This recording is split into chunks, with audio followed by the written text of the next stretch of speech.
الحمد لله نحمده ونستعينه ونستغفره ونعوذ بالله من شرور أنفسنا ومن سيئات أعمالنا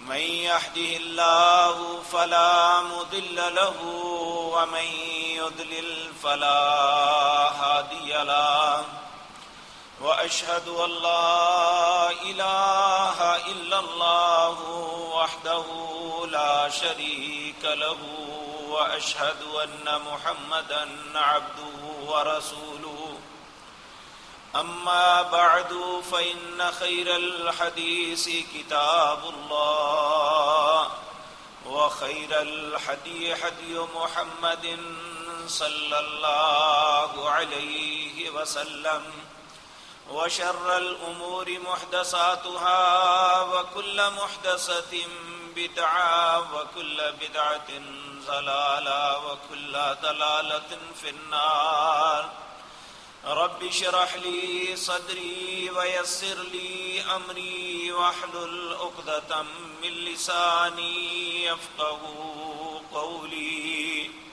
اللهم انفعنا بما علمتنا وعلمنا ما ينفعنا وزدنا علما رب أوزعني أن أشكر نعمتك التي أنعمت علي وعلى والدي وأن أعمل صالحا ترضاه وأصلح لي في ذريتي إني تبت إليك وإني من المسلمين أعوذ بالله السميع العليم من الشيطان الرجيم بسم الله الرحمن الرحيم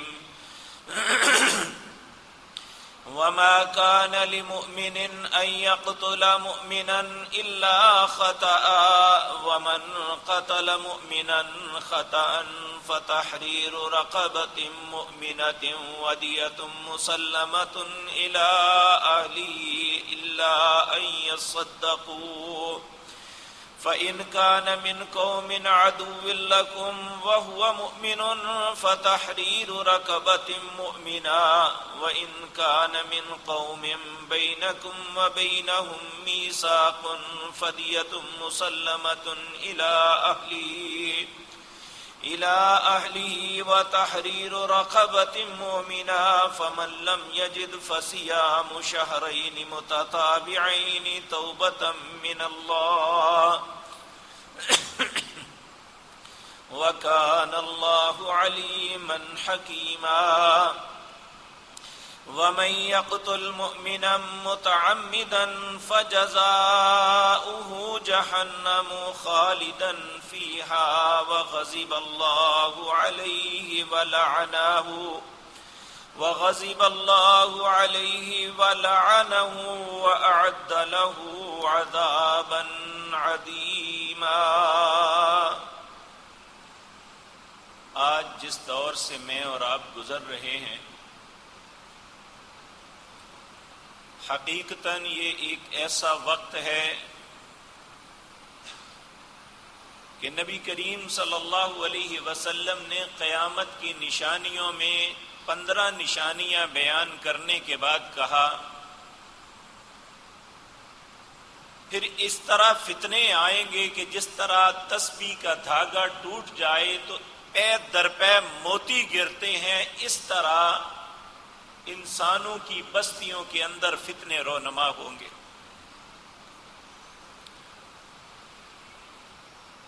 چند دن امن کے نہیں گزرتے تو کوئی نہ کوئی نئی مصیبت، کوئی نہ کوئی نیا فتنہ، کوئی نہ کوئی نئی بات سامنے آتی ہے جس سے لوگ خوف زدہ۔ لیکن خوف زدہ ہونا یہ کوئی بڑی بات نہیں، حقیقت یہ ہے کہ ہمیں سوچنا چاہیے کہ ایسا کیوں ہوتا ہے۔ جب تک ہم یہ سوچنا نہیں شروع کریں گے کہ پہلی بات یہ مصیبت اور تکلیف کیوں آتی ہے، اس کے بعد دوسرا سبب یہ سوچیں کہ اس کا حل کیا ہے. جب تک کسی قوم کے اندر یہ دونوں چیزیں نہیں آئیں گی، اللہ کا قانون اور اصول ہی نہیں ہے. اللہ فرماتے ہیں ان اللہ لا یغیر ما بقوم حتی یغیروا ما بانفسہم. اللہ اس وقت تک کسی قوم کی حالت کو نہیں بدلتا جب تک لوگ اپنی حالت کو خود بدلنے کے لیے تیار نہیں ہوتے. تو میرے عزیز بھائیوں، ہم ہر مصیبت پہ واویلا کرتے ہیں، روتے ہیں، گڑ گڑاتے ہیں اور اپنی مصیبتیں چیخ چیخ کے بیان کرتے ہیں، لیکن ہم میں سے کوئی نہ تو اس کے اسباب پہ غور کرنے کے لیے تیار ہے اور نہ اس کے حل کے لیے کوئی تجویز سوچتا ہے. آج کی مجلس میں اتنی مصیبتیں، اتنی باتیں ذہن کے اندر ہیں جس سے خصوصاً ہم اس خطے کے لوگ پریشان ہیں، خوف زدہ ہیں، لیکن چار سو کہیں بھی نظر نہیں آتا کہ کوئی کسی طرف سے کوئی کرن نظر آئے کہ کوئی ہمیں دلاسا دے دے، کوئی رستہ بتا دے کہ یہ رستہ ہے تمہاری نجات کا. حالانکہ جس دین کو میں اور آپ ماننے والے ہیں، ہماری زندگی کا کوئی بھی معاملہ ایسا نہیں وہ خوشی کا ہے یا غمی کا ہے، وہ آسانی اور فراوانی کا ہے یا مصیبتیں اور آزمائشوں کا ہے. اللہ نے اپنے نبی جناب محمد الرسول اللہ صلی اللہ علیہ وسلم کے ذریعے ہماری زندگی کے ہر معاملے میں ہماری رہنمائی کی ہے. اس ہفتے میں ایک بہت بڑا سانحہ ہوا کہ سینکڑوں لوگوں کو بم بلاسٹ کر کے خون میں نہلا دیا گیا. بہت سے لوگ اپنی جان سے بھی ہار بیٹھے اور کچھ زخمی کر رہے ہیں. اور اسی طرح چند دنوں کے بعد کچھ نہ کچھ ہوتا ہے. سوچنے والی بات یہ ہے کہ مسلمان اور بھی ملک ہیں، آخر ہمارے ساتھ یہ کیوں ہو رہا ہے؟ دو سبب ہیں. ایک وہ باتیں جو ہم اللہ کی نافرمانی میں کرتے ہیں. نبی کریم صلی اللہ علیہ وسلم نے فرمایا، جب کسی قوم کے اندر فحاشی عام ہو جاتی ہے، بے حیائی جو ہے ننگا ناچتی ہے، جب کسی قوم کے اندر ظلم و ستم بڑھ جاتا ہے، ہر طاقتور کمزور کو دبانے کے سر در پہ ہوتا ہے، اور جب مال غنیمت کو اپنا حق سمجھا جاتا ہے، یعنی گورنمنٹ پراپرٹی کو اپنے ماں کی مال سمجھا جاتا ہے، جب لوگ کسی کے لیے خیر کا کوئی جذبہ نہیں رکھتے، تو آپ نے فرمایا اس وقت پھر حرج ہوگا. پوچھا اللہ کے رسول حرج کیا ہے؟ آپ نے فرمایا قتل. مقتول کو نہیں پتا ہوگا اسے کیوں مارا گیا، حتیٰ کہ قاتل کو بھی پتا نہیں ہوگا اس نے کیوں مارا ہے انہیں. ہر نہیں ہوگا، لیکن یہ بات یاد رکھیں، جب تک ان باتوں سے نہیں نکلیں گے ان چیزوں کو کوئی نہیں روک سکتا. حالانکہ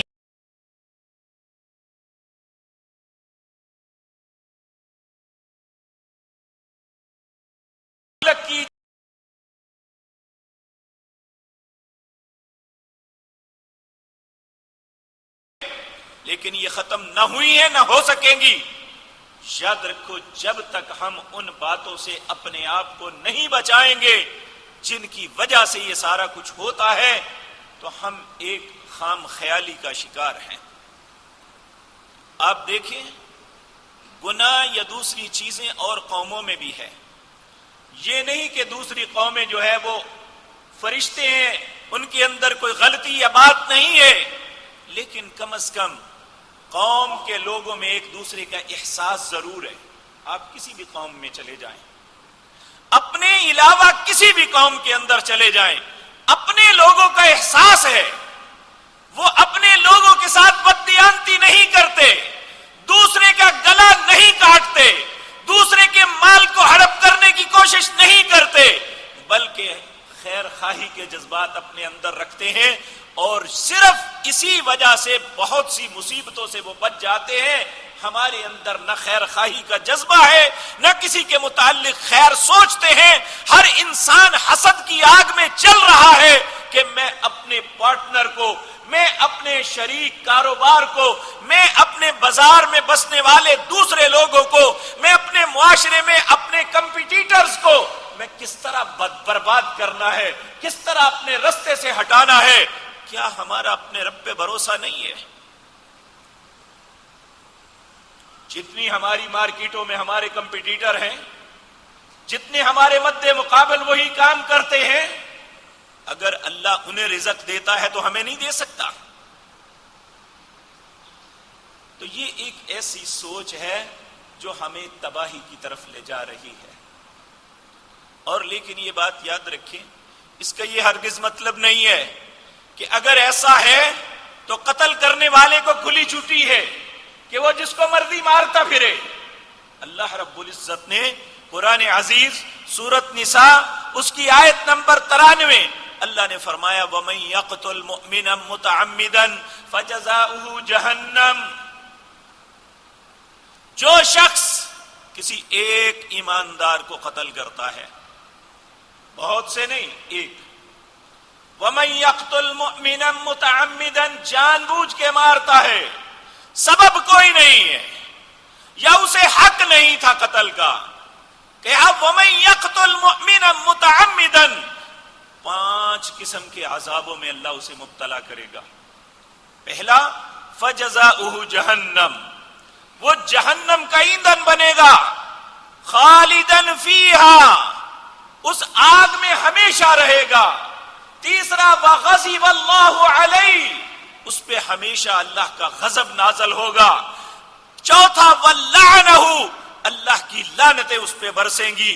وَأَعَدَّ لَهُ عَذَابًا عَظِيمًا، اللہ نے اس کے لیے بہت بڑا عذاب تیار کر رکھا ہے۔ اب مقتول تو چند لمحے تڑپا، مر گیا، اس کے بعد اپنے اعمال کے مطابق وہ بھگت رہا ہے، جو اس نے کیا تھا اس کے مطابق اس کا معاملہ ہو رہا ہے۔ یہ ساری باتیں اللہ رب العزت کے ساتھ ہے، ہمیں کسی کے متعلق علم نہیں ہے کہ وہ بری موت مرا ہے، وہ شہادت کی موت مرا ہے، کیونکہ ہم نے تو کنجروں کو بھی شہید کہنا شروع کر دیا ہے اس ملک کے اندر۔ تو یہ شہادتیں ہمارے ہاتھ نہیں ہیں۔ اللہ کے پاک پیغمبر جناب محمد الرسول اللہ صلی اللہ علیہ وسلم، جنہوں نے دنیا کی مقدس ترین جنگیں لڑی، جن کے ساتھی دنیا کے سب سے بہترین لوگ تھے، اگر وہ اللہ کے کلمے کو بلند کرنے کے لیے کفار کے مقابلے میں اگر مقتول ہوتے تو رسول اللہ یہ نہیں کہتے یہ شہید ہے، یہ کہتے اے اللہ اس کی شہادت کو اپنی بارگاہ میں قبول کر لینا۔ یہ نہیں کہتے کہ یہ شہید ہو گیا، یہ کہتے کہ اے اللہ اس کا قتل جو ہے اس کو اپنی بارگاہ میں شہادت کا درجہ دے دینا، یعنی یہ تیری نظروں میں شہید بن جائے۔ اس لیے میرے عزیز بھائیوں، ہم ہر معاملے میں بے اعتدالی کرنے کے باوجود سمجھتے ہیں کہ اللہ ہمارا پابند ہے، جو ہم چاہیں گے وہ اسے کرنا ہوگا، لیکن ایسا نہیں ہوگا۔ اس غلط فہمی سے نکل آنا چاہیے۔ اللہ کے اپنے ترازو ہے، اس نے اعمال کو، لوگوں کی اعمال کو اپنے ترازو میں تولنا ہے، اس کے اپنے قانون ہیں، اس نے اپنے قانون کے مطابق ہر انسان کو پرکھنا ہے۔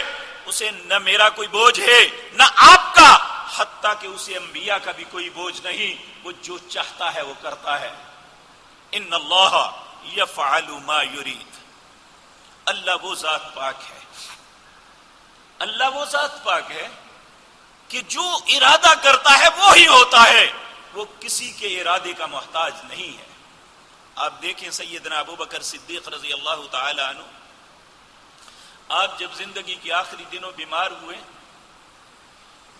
اس وقت جب انتہائی آپ کی حالت ایسی تھی کہ جب نظر آ رہا تھا کہ آپ اب چند لمحوں کے مہمان ہیں، سیدنا عمر رضی اللہ تعالیٰ عنہ اور صحابہ آپ کے پاس بیٹھے ہوئے ہیں، انہوں نے کہا جی آپ نے کسی حکیم کو دکھایا ہے؟ انہوں نے فرمایا ہاں میں نے دکھایا ہے۔ کہا کیا کہا حکیم نے آپ کو؟ کہا حکیم نے مجھے کہا ہے انی افعل ما ارید، میں جو چاہتا ہوں وہ کرتا ہوں۔ مراد یہ کہ میرا رب میرا حکیم ہے، اور اس نے یہ بات مجھے کہہ دی ہے، مجھے سمجھا دی ہے، میرا عقیدہ ہے، مرتے وقت یہ عقیدہ ہے، انی افعل ما ارید، میں جو چاہتا ہوں وہ کرتا ہوں، جب چاہتا ہوں اس کے راستے میں کوئی رکاوٹ نہیں ہو سکتا۔ اس لیے جب اللہ جو چاہتا ہے وہ ہوتا ہے، تو پھر اللہ کی چاہت کو بدلنے کا ایک ہی طریقہ ہے۔ نبی کریم صلی اللہ علیہ وسلم نے ارشاد فرمایا لا يرد القضاء الا الدعاء، لوگوں اللہ کے فیصلے کو، اللہ کی تقدیر کو اگر کوئی چیز بدل سکتی ہے تو وہ دعا ہے، اور دعا کس وقت کر سکتے ہیں؟ ہم اللہ کو کس وقت منوا سکتے ہیں؟ جب اپنے آپ کو بہتر کریں گے، اپنے آپ کو اس قابل بنائیں گے کہ ہم اللہ کے سامنے ہاتھ اٹھائیں، اللہ کے حضور التجا کریں، اللہ ہماری التجا کو قبول کر لے، تبھی تو ممکن ہے۔ اگر ایسا نہ ہوا تو یقین جانیے ہر چوتھے دن جو خبریں سن رہی ہیں یہ قریب آتی چلی جائیں گی۔ اس لیے ہر بات کو سن کے اگنور کر دینا یہ کوئی دانائی اور عقل مندی کی بات نہیں ہے۔ اللہ رب العزت ہمیں سمجھ عطا فرمائے۔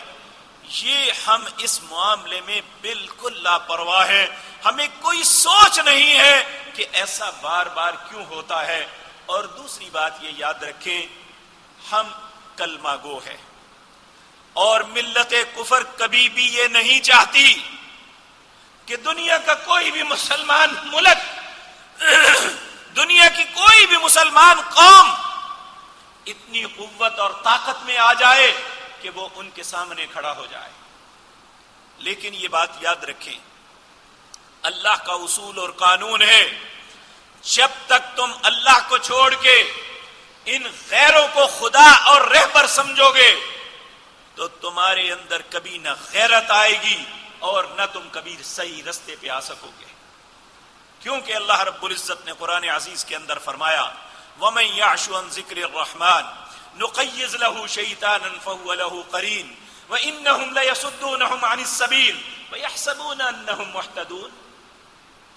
جب کوئی انسان اللہ کے ذکر سے اعراض کرتا ہے، وَمَن يَعْشُ عَن ذِكْرِ الرَّحْمَنِ، جو رحمان کے ذکر سے اعراض کرتا ہے، نُقَيِّضْ لَهُ شَيْطَانًا فَهُوَ لَهُ قَرِينٌ، اس وقت پھر شیطان اس کا دوست، اس کا ساجی بن جاتا ہے۔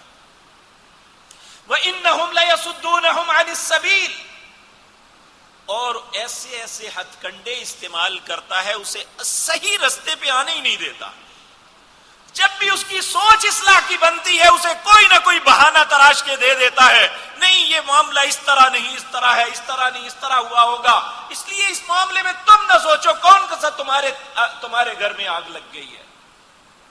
نقیض له شیطانا فهو له قرین وانہم لیصدونہم عن السبیل، اسے صحیح رستے سے ہمیشہ روکے گا۔ اور اس سے بڑی بات یہ ہے وَيَحْسَبُونَ أَنَّهُمْ مُهْتَدُونَ، انسان یہی تصور کرے گا کہ مجھ سے زیادہ ہدایت والا کون ہے۔ جب ایک انسان اپنے آپ کو غلط سمجھتا ہی نہیں ہے تو وہ ہدایت کا طالب کیسے ہوگا؟ انسان کے اندر اس وقت احساس ہوگا اصلاح کا جب وہ سمجھے گا کہ میں غلط ہوں، میں غلطی کر رہا ہوں۔ جب ایک انسان سمجھے گا یہ کہ میں ٹھیک ہوں تو کیسے اصلاح ہوگی اس؟ حقیقتاً یہ ایک شیطان کا ایسا ہتھ کنڈا ہے جس میں ہم الا ماشاء اللہ علماء کیا سب کے سب لوگ، حکمرانوں سے لے کر عالم ہے یا جاہل، غریب ہے یا امیر، چھوٹا ہے یا بڑا، ہر شخص اس فتنے میں مبتلا ہے کہ میں ٹھیک ہوں، سارا زمانہ غلط ہے. یہ حقیقتاً شیطان کا بہکاوا ہے جو ہمیں اصلاح کی طرف نہیں آنے دیتا. اور یہ 1400 سال پہلے اللہ نے اپنی کتاب میں بات لکھی تھی. وَمَن يَعْشُ عَن ذِكْرِ الرَّحْمَنِ نُقَيِّضْ لَهُ شَيْطَانًا فَهُوَ لَهُ قَرِينٌ وَإِنَّهُمْ لَيَصُدُّونَهُمْ عَنِ السَّبِيلِ وَيَحْسَبُونَ أَنَّهُمْ مُهْتَدُونَ. وہ سمجھے گا کہ میں ہدایت یافتہ ہوں, میں سب سے اچھا ہوں, میرے اندر کوئی غلطی نہیں ہے. تو پھر جب غلطی نہیں ہے تو اصلاح کہاں سے؟ تو میرے عزیز بھائیوں, یہ فتنوں کا سبب پہلا یہ ہے کہ یہ ہمارے گناہوں کا نتیجہ ہے. اور ہمارا میڈیا اس بات پہ تمسخر کرتا ہے, کہتا ہے گناہ اس نے کیا ہے, سزا اس کو کیوں ملی؟ یاد رکھو سورۃ انفال 9واں پارہ اللہ رب العزت فرماتے ہیں یا ایھا الذین آمنوا, اے لوگوں جو ایمان لائے ہو, استجیبوا للہ وللرسول اذا دعاکم, جب بھی اللہ یا اس کے رسول تمہیں پکاریں, بلائیں, کسی بات کا حکم دے, ان کی بات کو فوراً قبول کر لو. استجیبوا للہ وللرسول اذا دعاکم لما یحییکم, تمہاری زندگی اسی میں ہے. واعلموا, جان لو, اگر ایسا نہ کیا, ان اللہ یحول بین المرء وقلبہ, اللہ تمہارے اور تمہارے دل کے درمیان حائل ہو جائے گا.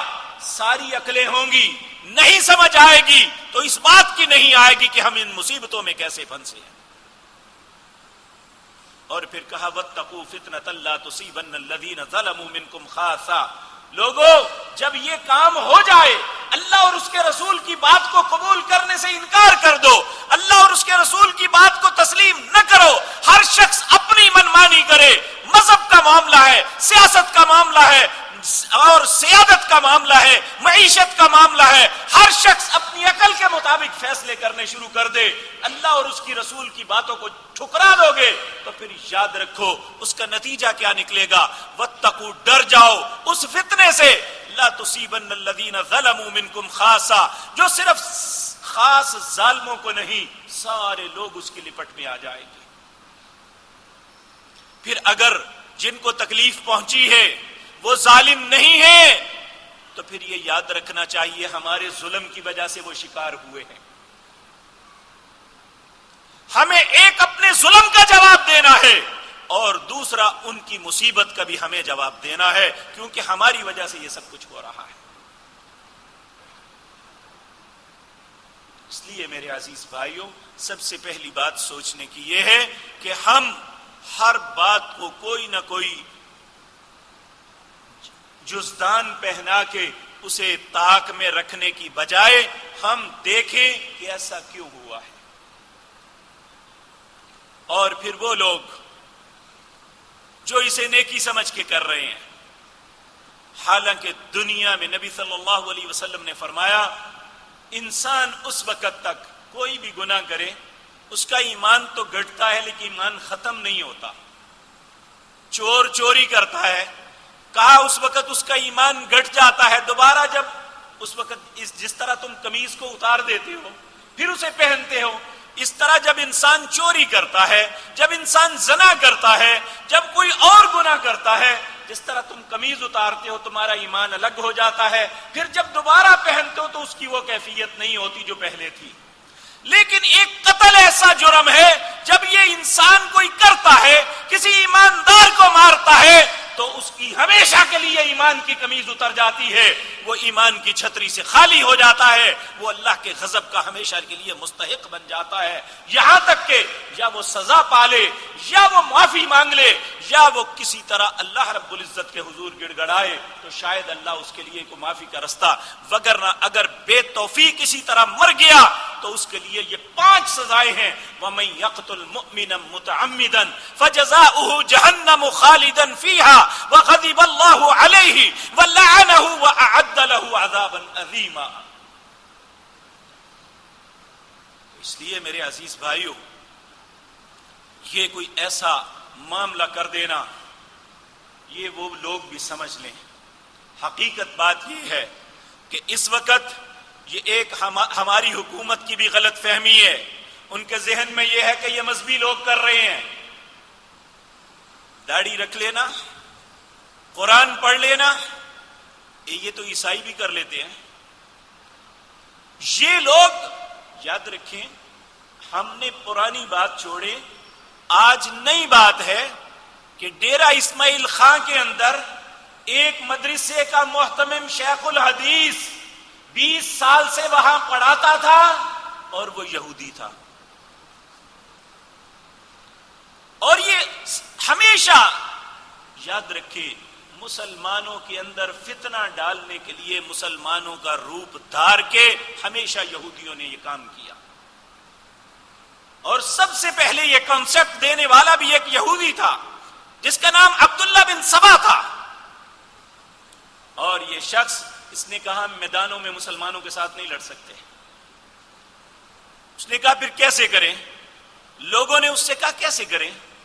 اس نے کہا اس کا طریقہ بہترین یہ ہے کہ مسلمان بن کے مسلمانوں میں شامل ہو جاؤ اور ان کے عقائد کو بگاڑو، ان کے اندر افواہیں پھیلاؤ، انہیں خوفزدہ کرو، ان کے دین سے نفرت پیدا کر دو، لوگ اپنے دین سے نفرت کریں. حقیقت بات یہ ہے کہ مسلمان اپنے دین سے نفرت نہیں کرتا. یہ پروپیگنڈا اس کے ذہن میں مختلف خیالات ڈالتا ہے جس کی وجہ سے یہ سب کچھ ہوتا ہے. ہم بھی اپنے معاشرے میں دیکھیں، ہمارے اندر ایک ایسا گروہ ہے جو یہودی، عیسائی، مجوسی ان کا مغلوبہ ہے. سب سے پہلے یہ بدذات لوگ اللہ کے نبی کے پیارے ساتھیوں جو ہمارے لیے قدوہ ہیں، ہمارے لیے رہبر رہنما ہیں، جن کے متعلق اللہ نے جنت کی بشارت دی ہے، انہوں نے سب سے پہلے لوگوں میں کنفیوژن پھیلائی. فلاں صحابی غلط ہے، فلاں صحابی غلط ہے، فلاں ایسا ہے، فلاں نے فلاں کے ساتھ یہ کیا. اللہ نے سب کو معاف کیا ہوا ہے. کیا جو کچھ ہوا تھا اللہ کو ان کا پتہ نہیں تھا؟ یا جو کچھ ہونے والا تھا اللہ کو پتہ نہیں تھا؟ اور ہم دیکھتے ہیں، میں اس بات پہ اب کوئی بات محسوس نہیں کرتا کہ میں نے کبھی کسی فرقہ واریت کی بات نہیں کی، لیکن یہ ایک ایسی ناسور ہے مسلمانوں کے اندر کہ جنہوں نے ہمیشہ مسلمانوں کے اندر غداری کی ہے. مسلمان غدار نہیں ہوتا. آپ غداری کی تاریخ پڑھ کے دیکھ لیں، سیدنا عمر کے قتل سے لے کر آج تک جتنے بھی لوگوں نے مسلمانوں سے غداری کی ہے وہ انہی کے اندر سے نکلیں گے. ایک بھی شخص آپ کو ایسا نہیں نظر آئے گا، نہ ان کی اللہ کے ساتھ کوئی محبت ہے، کیونکہ یہ اللہ کے مقابلے میں سیدنا علی کو لاتے ہیں، اور نہ رسول اللہ سے محبت ہے. یہ سمجھتے ہیں کہ رسول اللہ پہ رسالت غلط اتری تھی، حقیقتاً رسالت کے حقدار سیدنا علی تھے. اگر صحابہ کا معاملہ آئے تو پھر وہاں کہتے ہیں سیدنا ابو بکر، سیدنا عمر، سیدنا عثمان رضی اللہ تعالیٰ عنہ نے زیادتی کی تھی. یہ اللہ کو نہیں معلوم تھا کہ یہ کل کو زیادتی کریں گے؟ اس نے کیوں دنیا میں سرٹیفکیٹ دے دیا؟ ابو بکر فی الجنہ، عمر فی الجنہ، عثمان فی الجنہ، اور کہا یہ آج کے بعد کچھ بھی کر لیں اللہ نے انہیں معاف کر دیا. اللہ کو نہیں پتا تھا؟ تو اللہ کہتا ہے جو زیادتی کرے میں نہیں معاف کرتا. اس کا مطلب ہے اللہ سچا ہے. اللہ نے یا ان لوگوں نے زیادتی نہیں کی تھی، بلکہ یہ جھوٹ بول رہے ہیں اور ان کے پروپیگنڈے کا ہم مسلمان شکار ہو رہے ہیں. اور اسی طرح مسلمانوں کے ممالک کے اندر یہی لوگ افراتفری پھیلانے والے ہیں. اور آج اتنا قتل، اتنا ظلم اور بربریت خیر مسلمانوں نے مسلمانوں پہ نہیں کی تھی جو انہوں نے مختلف ملکوں میں کی ہے. میرے عزیز بھائیوں، یاد رکھیں، جس ملک مسلمان ملک میں بھی امن و امان ہے، وہاں اطمینان کی زندگی ہے، یا وہ اطمینان اور امن و امان کی طرف بڑھ رہے ہیں، ان کے پیٹ میں مروڑ اٹھتے ہیں یہاں امن کیوں قائم ہو رہا ہے. ہمارے ملک میں بھی ہماری ایجنسیوں کی محنتوں سے امن و امان قائم ہو رہا ہے، اور جو لوگ اس ملک کے بدخواہ تھے ہر بل میں گھسے ہیں، وہ جب بھی سر نکالتے ہیں ہماری ایجنسیاں ان کے سر کو کچل دیتی ہیں یا پکڑ لیتی ہیں.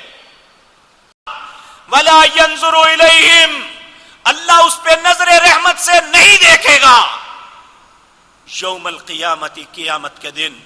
وَلَا يُزَكِّيهِمْ، سارا گند صاف کیا، لیکن یہ لوگ پھر اور طریقوں سے ہمارے اوپر وار کر رہے ہیں، اور ان میں ایک میڈیا کا وار ہے، پروپیگنڈا ہے۔ میرے عزیز بھائیو، پروپیگنڈا ایک ایسی گندی چیز ہے۔ ادب کی کتابوں میں ایک واقعہ لکھا ہوا ہے، ایک شخص اس نے منڈی سے اپنے کام کے لیے ایک بکرا خریدا۔ بکرا خرید کے باہر آیا تو 3 ٹھگ 4 ٹھگ کھڑے تھے، کہنے لگے بندہ طاقتور ہے، چھین نہیں سکتے، طریقہ سوچو کہ اس سے بکرا مل جائے اور آج ہماری موج لگ جائے۔ انہوں نے آپس میں کچھ مشاورت کی، اس کے رستے میں کھڑے ہو گئے۔ جب وہ ایک شخص کے پاس سے بکرا لے کے گزرا تو وہ کہنے لگا کتا کتنے کا آیا ہے؟ کہنے لگا الو یہ کتا ہے، بکرا ہے، نظر نہیں آتا، اندھے ہو؟ کہنے لگا یار کیا کر رہے ہو تم، یعنی بڑی سنجیدگی سے، یہ کتا ہے۔ بہرحال کافی تکرار کے بعد اس نے کہا میرا سر نہ کھاؤ، مجھے جانے دو۔ وہ آگے چلا، دوسرا ٹھگ کھڑا ہوا تھا تھوڑی دیر دور، اس نے اسے کہا یہ کتا کتنے کا آیا ہے؟ اس سے بھی کافی تکرار کے بعد آگے بڑھا، تیسرے نے بھی یہ کہہ دیا۔ جب چوتھے نے کہا، کہنے لگا میں ہی پاگل نہ ہوں، میری نظر خراب نہیں ہوگی، وہ بکرے کو چھوڑا اور چل پڑا کہ میں گھر والے بھی نہ کہیں کہ کتا لے کے آگے ہو۔ اب پروپیگنڈے نے 4 بندوں نے ایک ہی بات کی، اس بندہ باوجود اس بات کے کہ دیکھ رہا تھا یہ بکرا ہے، اور پروپیگنڈے کے زیر اثر کہنے لگا کتا ہی نہ ہو، میں چھوڑ دیا۔ اور یہ پروپیگنڈا اتنی زہریلی چیز ہے کہ یہ انسان کے ذہن کو معوف کر دیتا ہے۔ اور آج ہمارے اندر ایک پروپیگنڈا چل رہا ہے، جی لوگوں کے بچے اٹھا لے۔ 4 دن سے میں اس بات کی تحقیق کر رہا ہوں، ہر شخص سے یہ بات پوچھئے بھائی کس کا بچہ گیا ہے، آپ نے دیکھا ہے، اس والدین سے ملاؤ۔ کل ہمارے ایک دوست 4 تھانوں میں گئے اور ان سے جا کے سوال کیا کہ بھائی ہمارے شہر میں کیا ہو رہا ہے؟ کہنے لگے کیا ہو رہا ہے؟ کہنے لگے اتنے بچے اغوا ہو رہے ہیں، 2 فلاں جگہ سے چلے گئے، 3 فلاں جگہ سے، 4 فلاں جگہ سے چلے گئے۔ وہ کہنے لگے بھائی ہمارے پاس تو کوئی ایک بھی ایسی رپورٹ نہیں آئی، اگر آئی ہے تو ہمیں بتائیں، یا کسی کا بچہ گیا ہے تو بتائیں۔ میں پرسوں ڈی سی کلونی درس ہوتا ہے منگل کو، وہاں دوست ہیں، انہوں نے مجھے کہا کہ راولی چوک سے بچہ اٹھا لیا گیا۔ میں نے انہیں عرض کیا، میں نے کہا جی آپ نے دیکھا ہے؟ اس کے والدین کا علم ہے؟ فوراً غصے میں کہنے لگے میں جھوٹ بول رہا ہوں۔ میں نے کہا میں نے یہ نہیں کہا۔ دیکھیں آپ ایک ذمہ دار آدمی ہیں، میں نے آپ کی زبان سے سنا، میں آگے کہوں گا کہ فلاں صاحب نے مجھے کہا اور وہ ذمہ دار آدمی ہے، حالانکہ مجھے نہیں پتا کہ ایسا ہوا یا نہیں۔ اب مجھے یہ بتائیں کہ کس بندے نے آپ کو کہا ہے؟ سوچ میں پڑ گئے، اب مجھے یاد نہیں رہا کہ کس نے مجھے یہ بتائی تھی۔ یعنی نہ کسی نے دیکھا نہ پوچھا، بلکہ ابھی خطبے سے پہلے ہمارے یہاں نماز پڑھنے کے لیے تشریف لائے ہوئے ہیں، یہ سٹی پولیس آفیسر ہیں، ان کے وہ ریڈر ہیں ڈاکٹر اشرف صاحب۔ میں نے ان سے پوچھا کہ مجھے بتائیں کہ آپ کے نیچے جتنے تھانے ہیں کتنے ہیں؟ انہوں نے کہا 9 تھانے ہیں۔ میں نے کہا کوئی رپورٹ ایسی جس میں کسی بچے کا اغوا کا پتہ ہو؟ انہوں نے کہا لدے والے سے ایک رپورٹ ہے جس میں اغوا کرنے کی کوشش کی گئی اور عورت اور مرد پکڑے گئے، اس کے علاوہ 9 تھانوں کے اندر کوئی رپورٹ نہیں ہے۔ ہر بندے کے ذہن میں اتنا خوف سوار ہے، آخر کیوں؟ یہ سب کچھ کیوں ہو رہا ہے؟ اس لیے کہ ہمارا ملک ایک ٹریک پہ چڑھ رہا ہے۔ نہ کسی مذہبی لیڈر کو اس بات کا احساس ہے اور نہ کسی سیاسی زعیم کو۔ یہ سارے کے سارے اقتدار کے بھوکے کتے ہیں، انہیں اقتدار کے علاوہ کچھ نہیں چاہیے کہ ملک کسی ٹریک پہ چڑھتا ہے یا نہیں، انہیں ایک غسل خانے پہ حکومت مل جائے ان کے لیے وہی بہت ہے، لیکن یہ اپنے مفاد کو نہیں چھوڑتے۔ حالانکہ ایک ایسے وقت میں یہ بات کر رہا ہوں جب اس حکومت کے لوگوں سے سخت نفرت کرتا ہوں کہ ان لوگوں نے لوگوں کے لیے کوئی آسانی اور خیر کا رستہ نہیں رکھا، لیکن اس کے باوجود ملک اس وقت ایک ایسے خوبصورت ٹریک کی طرف بڑھ رہا ہے کہ جس میں اس کے اچھے مستقبل کی نوید نظر آتی ہے. ایسے حالات میں دنیا کا سارا کفر اور ہمارے ارد گرد 3 ملک ایران، انڈیا، افغانستان، تینوں کی کوشش ہے کہ یہ ملک اپنے پاؤں پہ نہ کھڑا ہو سکے. بدبخت ہے وہ مولوی بھی اور وہ سیاستدان جو ایسے حالات میں جب بھی ملک ٹریک پہ چڑھتا ہے یا ملک کے لیے کوئی خیر کی خبر آنی ہوتی ہے یا کوئی ایسا معاہدہ ہونا ہوتا ہے، ان کے دل میں دھرنوں کا درد اٹھتا ہے اور یہ ملک میں بدامنی پھیلانا شروع کر دیتے ہیں. واللہ باللہ سمت اللہ، نہ میری کسی سے ہمدردی ہے، نہ میری کسی کے ساتھ مخالفت ہے، لیکن اللہ رب العزت ہمیں ہدایت نصیب فرمائے. میں پورے شعور کے ساتھ یہ بات کرتا ہوں کہ ہمیشہ ایسے ہی وقت کیوں افراتفری مچتی ہے. ہم سب کو اس بات پہ سوچنا چاہیے، کاش ہم اپنے چلو دین کے لیے نہ صحیح اپنے ملک کے لیے ہی اکٹھے ہو جائیں. کچھ وقت کے لیے ایک ذہن بنا لیں، اس کو اس گندگی سے نکال لیں، اس بدامنی سے نکال لیں، اس خباثت سے باہر نکال لیں. ہمارا ملک کسی ٹریک پہ چڑھ جائے، اگر یہ ہمارا گھر ہوگا تو ٹھیک، وگرنہ ہماری حیثیت کیا ہے؟ آپ نہیں دیکھتے کشمیر کے ساتھ چھروں کے ساتھ چھلنی کیا جا رہا ہے، بیٹیوں کے سروں سے دوپٹے اتار کے گھسیٹا جا رہا ہے، اور انڈیا کے اندر گائے کا نام لے کے مسلمانوں کی اتنی شدید تشدد کیا جا رہا ہے. ہر جگہ ان پہ یہ سب کچھ ہو رہا ہے. اور لوگوں، ایک وقت تھا جب پاکستان نہیں بنا تھا، اس وقت ہمارے ساتھ بھی یہ سب کچھ تھا. اللہ رب العزت نے یہ 2 آیات بظاہر تو اہل مکہ کے لیے اتاری تھی، لیکن آج میں محسوس کرتا ہوں کہ شاید اگر ہم ان آیتوں پہ غور کریں تو ہمیں اپنا کردار نظر آئے گا. سورۃ انفال اللہ رب العزت کہتے ہیں وَاذْكُرُوا إِذْ أَنْتُمْ قَلِيلٌ، لوگوں یاد کرو اس وقت کو جب بہت تھوڑے تھے. مستضعفین فی الارض، زمین پہ تم کمزور تھے ان کے مقابلے میں. وَاذْكُرُوا إِذْ أَنْتُمْ قَلِيلٌ مستضعفین فی الارض تخافون ان يتخطفكم الناس، ہر وقت خوف زدہ رہتے تھے کہ لوگ تمہیں اچک نہ لیں. نہ کسی کی عزت محفوظ، نہ جان محفوظ، اور مسلمانوں کے ہاتھ میں تو معیشت تھی ہی نہیں. تخافون ان يتخطفكم الناس فآواكم، اللہ کہتا ہے میں نے تمہیں عزت دی. وأيدكم بنصره، اور اپنی مدد کے ساتھ تم پہ رحم کیا. ورزقکم من الطیبات، اور میں نے تمہیں پاکیزہ روزیاں دی. چاروں طرف صنعتیں لگ گئی، معیشتیں بن گئی، ہر انسان سینکڑوں سے ہزاروں میں، ہزاروں سے لاکھوں میں، لاکھوں سے کروڑوں اور اربوں تک پہنچ گیا. اور یہ سب کچھ اللہ نے دیا لعلکم تشکرون، تاکہ تم شکر کرو. ہم نے شکر کیا کیا؟ جس کے پاس جتنا آتا گیا وہ اتنا نافرمان بنتا گیا. پھر اللہ دوسری آیت میں کہتے ہیں وَضَرَبَ اللَّهُ مَثَلًا قَرْيَةً كَانَتْ آمِنَةً مُطْمَئِنَّةً يَأْتِهَا رِزْقُهَا رَغَدًا مِّن كُلِّ مَكَانٍ فَكَفَرَتْ بِأَنْعُمِ اللَّهِ فَأَذَاقَهَا اللَّهُ لِبَاسَ الْجُوعِ وَالْخَوْفِ بِمَا كَانُوا يَصْنَعُونَ. ان کے سامنے اس بستی کی مثال بیان کرو. وَضَرَبَ اللَّهُ مَثَلًا قَرْيَةً، اللہ مثال بیان کرتا ہے اس بستی کی. كَانَتْ آمِنَةً مُطْمَئِنَّةً، جس کے رہنے والے بڑی اطمینان کی زندگی بسر کر رہے تھے. وَضَرَبَ اللَّهُ مَثَلًا قَرْيَةً كَانَتْ آمِنَةً مُطْمَئِنَّةً يَأْتِيهَا رِزْقُهَا رَغَدًا مِّن كُلِّ مَكَانٍ، چاروں طرف سے رزق کے انبار آ رہے تھے. فَكَفَرَتْ بِأَنْعُمِ اللَّهِ، انہوں نے اللہ کی نعمتوں کا کفر کیا. پھر کیا ہوا اس کا نتیجہ؟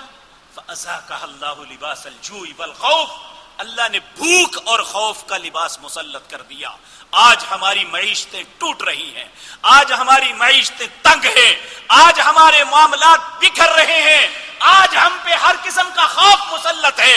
کبھی دھماکے ہو رہے ہیں، کبھی زلزلے آ رہے ہیں، کبھی سیلاب نکل رہے ہیں، کبھی کچھ افواہیں چل رہی ہیں. فَأَذَاقَهَا اللَّهُ لِبَاسَ الْجُوعِ وَالْخَوْفِ. اللہ کہتے ہیں تمہارے کفر کے سبب، ان نعمتوں کا شکر ادا نہ کرنے کے سبب، فَأَذَاقَهَا اللَّهُ لِبَاسَ الْجُوعِ وَالْخَوْفِ، اللہ نے بھوک اور خوف کا لباس مسلط کر دیا.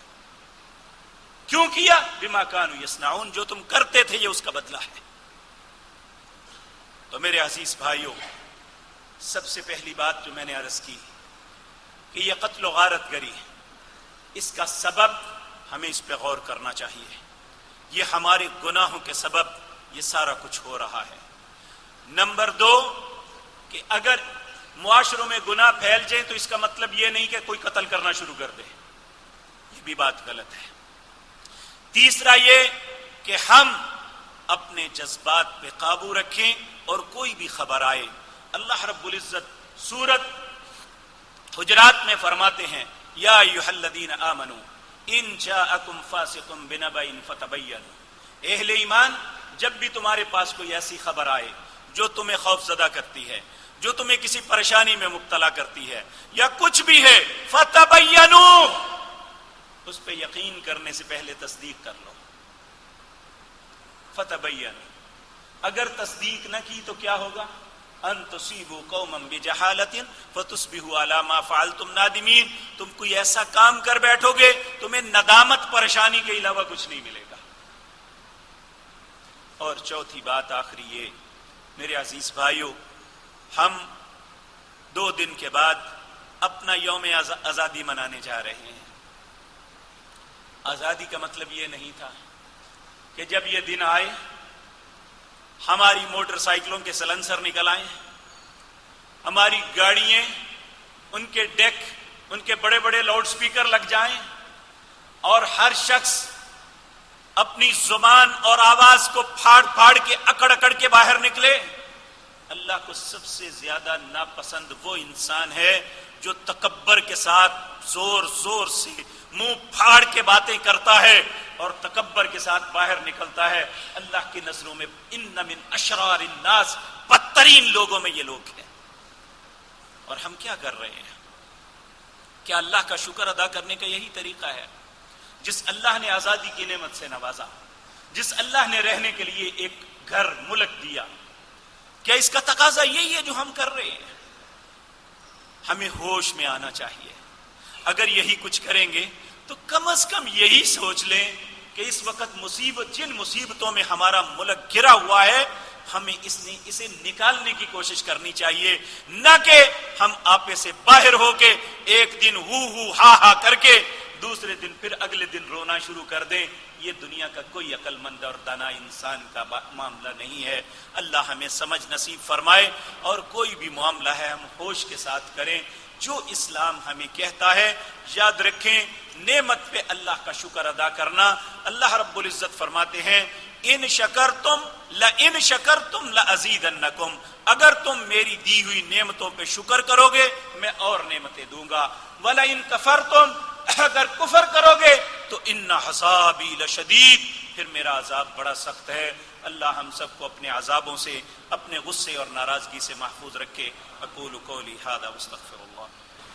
ان الحمد للہ نحمده ونستعینه ونستغفره ونعوذ باللہ من شرور انفسنا ومن سیئات اعمالنا، من يهده الله فلا مضل له ومن يضلل فلا هادي له، واشهد ان لا اله الا الله وحده لا شريك له واشهد ان محمدا عبده ورسوله.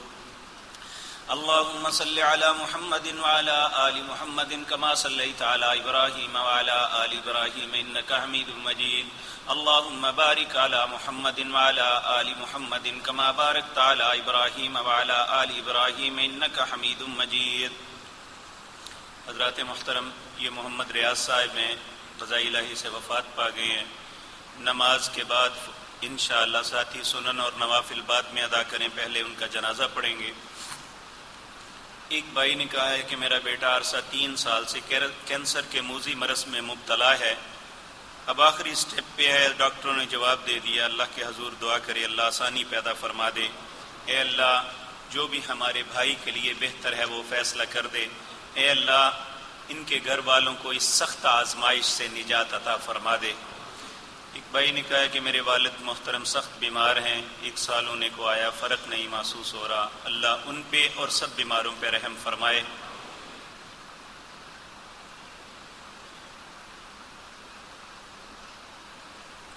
ایک بندے نے اپنی بیوی کو 4 مہینے پہلے طلاق دی، اس کے لیے اسلام کیا کہتا ہے؟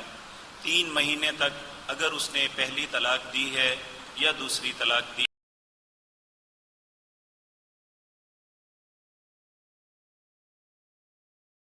تو خاتون چاہے واپس آنا تو پھر تجدید نکاح ہوگا، نیا حق بہر باندھا جائے گا، اسی نکاح کی تجدید ہوگی، تو یہ آپس میں مل سکتے ہیں۔ اگر یہ طلاق، ایک بھائی نے اپنے بیٹے کے لیے کہا ہے کہ جو پاکستان ملٹری اکیڈمی میں پڑھتا تھا کہ وہ شدید زخمی ہے، اللہ رب العزت انہیں صحت کا عاملہ عطا فرمائے۔ کیا یہ بات درست ہے اگر کوئی شخص عمرے کی نیت سے مکہ مکرمہ گیا، اس نے شوال کا چاند مکے میں دیکھ لیا تو اس پر حج فرض ہے؟ نہیں، ایسی کوئی بات نہیں ہے، یہ ویسے حج کے مہینے ہیں۔ اگر آپ ذی الحجہ میں بھی صرف عمرے کی نیت سے آپ مکہ مکرمہ جاتے ہیں، عمرہ کر کے واپس پلٹ آتے ہیں تو اس میں کوئی حرج نہیں ہے۔ شوال ہے، ذی القعدہ ہے، ذی الحج کے پہلے 8 دن یہ حج کے مہینے ہیں۔ اس میں اگر کوئی حج کی نیت سے جائے گا تو وہ عمرہ کرے گا تو وہ حج کا عمرہ ہو سکتا ہے، حج کے لیے احرام بھی ہو سکتا ہے۔ لیکن یہ نہیں کہ اگر ایک آدمی کی حج کی نیت نہیں ہے، صرف عمرے کی نیت ہے، یا وہ پہلے سے وہاں موجود ہے، جس طرح کہ رمضان میں لوگ جاتے ہیں اور عید کے بعد واپس آتے ہیں، تو وہ عمرے کی نیت سے گئے ہوئے تھے تو انہیں شوال کا چاند وہاں نظر آ گیا تو ان پہ حج فرض نہیں ہے۔ اگر وہ اللہ نے پہلے انہوں نے کر لیا ہے تو پھر نہیں ہے، اگر پہلے نہیں کیا ہوا تو ان کے پاس استطاعت ہے تو انہیں جانا چاہیے۔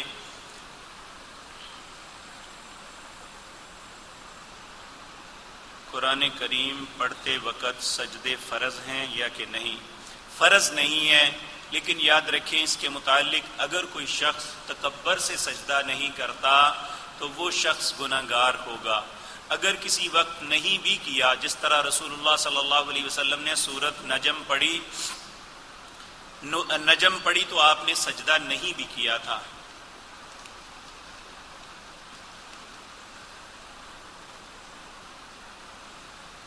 یہ دعا کسی نبی نے مانگی تھی، اس کا ترجمہ کر دیں، ہم یہ دعا مانگ سکتے ہیں۔ اللہم ربنا انزل علینا مائدۃ من السماء، یہ سورۃ مائدہ میں آتا ہے۔ حضرت عیسیٰ علیہ السلام، حضرت موسیٰ علیہ السلام نے ان کی قوم کے لیے تھی، تو یہ انہوں نے اپنے لیے مانگی تھی اور ان کے لیے خاص تھی، ان کے لیے دسترخوان آسمان سے آتا تھا۔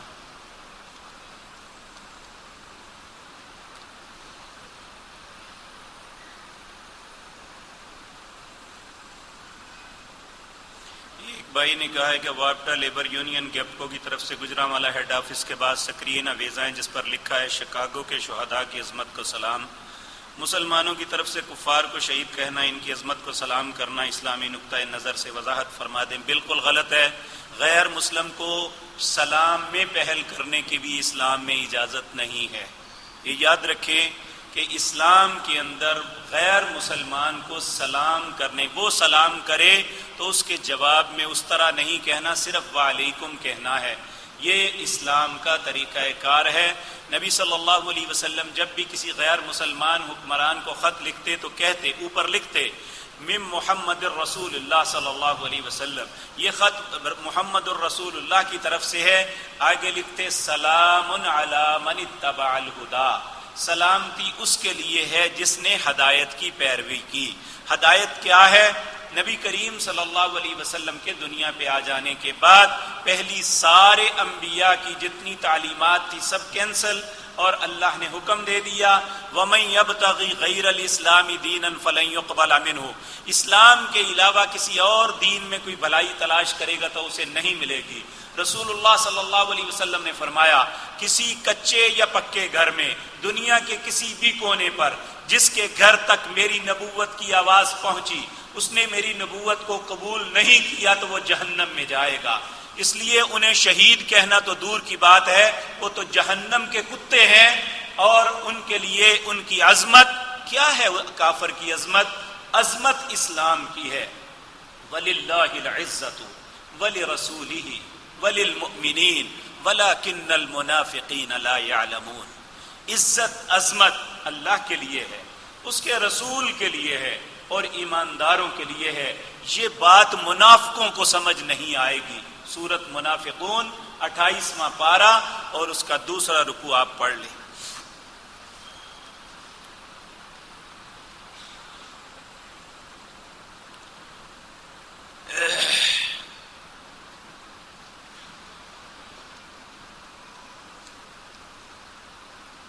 ایک بھائی نے سوال کیا ہے، کیا ڈاکٹر ذاکر نائک اہل حدیث ہیں؟ کیا ہم اس کی بات سن لیا کریں؟ میرے پیارے بھائی، اپنے ذہن سے یہ نظریہ نکال دو۔ صرف آپ یہ دیکھو، جو بھی شخص آپ کو قرآن کی صحیح تعبیر بتاتا ہے یا رسول اللہ کا فرمان بتاتا ہے، وہ کوئی بھی ہو تو اس کی بات کو قبول کرے۔ اس کی مثال ایک عرض کرتا ہوں۔ حضرت ابو ہریرہ رضی اللہ تعالی عنہ کو نبی کریم صلی اللہ علیہ وسلم نے صدقات کا جو اکٹھا ہوا تھا، فطرانے کا جو غلہ اکٹھا ہوا تھا، اس پہ مقرر کیا کہ آپ نے اس کا پہرا دینا ہے رات کو۔ آپ پہرے پہ کھڑے ہو گئے۔ رات کو دیکھا کہ ایک شخص بوری لے کے اس میں جو گندم ہے وہ بھر رہا ہے۔ آپ جلدی سے آگے بڑھے اور اسے پکڑ لیا۔ جب اسے پکڑا تو اس کا ہاتھ کتے جیسا تھا۔ یاد رکھیں، جنات کے ہاتھ کتے کی طرح ہوتے ہیں۔ آپ نے پکڑ لیا، وہ منتیں کرنے لگا، وہ شیطان تھا۔ کہنے لگا ایک دفعہ چھوڑ دو، میں آئندہ نہیں آؤں گا۔ جب صبح ہوئی، حضرت ابو ہریرہ نے نبی کریم صلی اللہ علیہ وسلم کے سامنے یہ واقعہ عرض کیا۔ آپ ہنس پڑے، کہنے لگے ابو ہریرہ شیطان تھا، جھوٹ بولا ہے، اس نے پھر آئے گا۔ اگلی رات انتظار کرتے رہے، بالآخر دیکھا کہ وہ پھر بھر رہا ہے۔ آپ پھر جلدی سے جا کے اسے پکڑ لیا۔ پھر اس نے بڑی منت سماجت کی، ایک دفعہ چھوڑ دو، آئندہ کبھی نہیں آؤں گا۔ آپ نے پھر چھوڑ دیا۔ تو پھر نبی کریم صلی اللہ علیہ وسلم کے سامنے بات ہوئی تو آپ نے کہا ابو ہریرہ وہ شیطان تھا، جھوٹ بولا ہے، اس نے پھر آئے گا۔ تیسرے دن وہ پھر آیا، پھر انہوں نے پکڑ لیا۔ پھر وہ کہنے لگا میں تمہیں ایک ایسی بات بتاتا ہوں کہ میں کبھی بھی قابو نہیں پا سکوں گا، تو اگر تم مجھے چھوڑ دو تو پھر وہ بات بتاؤں گا۔ آپ نے فرمایا بتاؤ۔ کہنے لگا تم آیت الکرسی پڑھ کے اس پہ دائرہ لگا دو یا پھونک دو اور جا کے سو بھی جاؤ تو میں یہاں سے کچھ بھی نہیں لے سکتا۔ آپ چونکہ وعدہ کر چکے تھے، چھوڑ دیا۔ صبح نبی کریم صلی اللہ علیہ وسلم کے سامنے یہ واقعہ عرض کیا کہ یہ معاملہ ہوا ہے۔ آپ ہنس پڑے، کہنے لگا تھا شیطان، بات سچی کی ہے اس نے۔ یعنی اب اگر کسی سے بھی، کسی کی زبان سے بھی آپ کو سچی بات مل جائے تو آپ قبول کریں۔ دیکھیں، اگر کوئی جس سے آپ محبت کرتے ہیں یا جس کے ساتھ آپ کا تعلق ہے وہ غلط بیانی کر رہا ہے، مت مانیں اس کی۔ میں اگر غلط کرتا ہوں تو آپ مت میری بات کو تسلیم کریں، کیونکہ مجھے کوئی حق نہیں ہے کہ میں غلط بات آپ کو کہوں۔